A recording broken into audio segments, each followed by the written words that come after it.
warahmatullahi wabarakatuh. Perkenalkan, nama saya Jurid Noriskawati dari Prodi S1 Kebidanan dengan NIM 2022060005. Di sini saya akan menjelaskan mengenai sistem reproduksi wanita. Yang pertama ada vagina. Vagina adalah saluran yang memiliki tabung berotot yang berguna untuk menghubungkan leher rahim dengan bagian luar tubuh. Lubang vagina juga berguna sebagai saluran untuk melahirkan bayi. Selanjutnya ada vagina runggai. Vagina runggai adalah benjolan dan bengkak pada permukaan vagina. Runggai mirip seperti lipatan jaringan berlebihan ketika vagina mengalami peregangan. Selama berhubungan seksual dan melahirkan, runggai membuat vagina dapat melebar. Selanjutnya ada serviks. Serviks adalah bagian bawah rahim yang terhubung ke vagina. Fungsinya yaitu untuk membantu jalannya sperma dari vagina menuju ke rahim. Lalu ada endometrium. Endometrium merupakan bagian terdalam dari organ rahim yang menjadi tempat menempelnya ovum atau sel telur setelah dibuahi. Selanjutnya ada ovarium.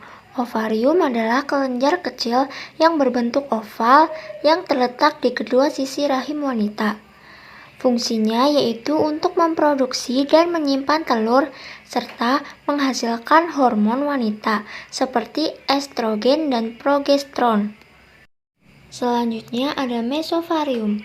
Mesovarium merupakan bagian dari ligamen penggantung uterus yang berfungsi menautkan ovarium pada posisinya di daerah sublubar. Selanjutnya ada uterine tube yang berfungsi menyalurkan sel telur ke uterus atau rahim dengan gerakan peristaltik dan dibantu oleh gerakan silia pada dindingnya. Lanjut, ada body of uterus.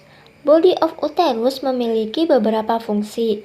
Yang pertama yaitu sebagai alat tempat terjadinya menstruasi, lalu sebagai alat tumbuh dan berkembangnya hasil konsepsi dan tempat pembuatan hormon, dan memberi makan pada janin melalui plasenta yang melekat pada dinding rahim. Selanjutnya ada fundus of uterus. Fundus of uterus merupakan bagian yang terletak di antara kedua pangkal saluran telur. Fundus of uterus dapat membantu dalam memperkirakan usia kehamilan pada wanita. Lalu ada perimetrium.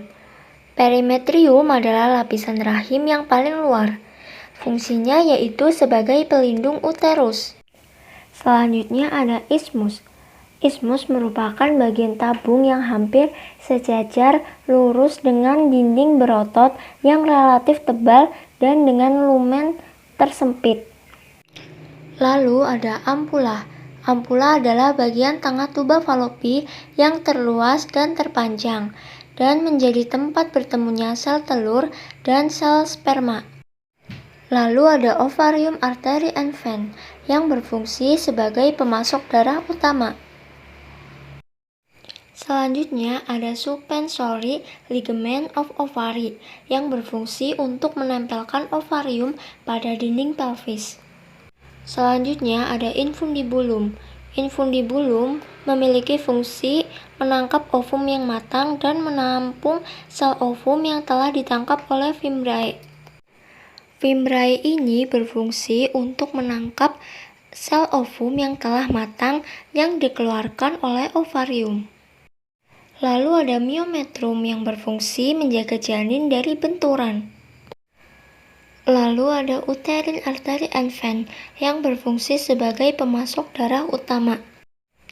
Selanjutnya ada isthmus of uterus atau biasa disebut dengan corpus, merupakan bagian utama yang mengelilingi cavum uteri.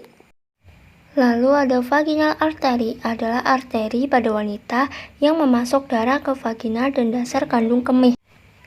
Selanjutnya yang terakhir ada external orifice atau lubang eksternal rahim, adalah kecil depresi apertur agak melengkung di ujung bulat dari bagian vagina serviks, Melalui apertur ini, rongga rahim berkomunikasi dengan vagina.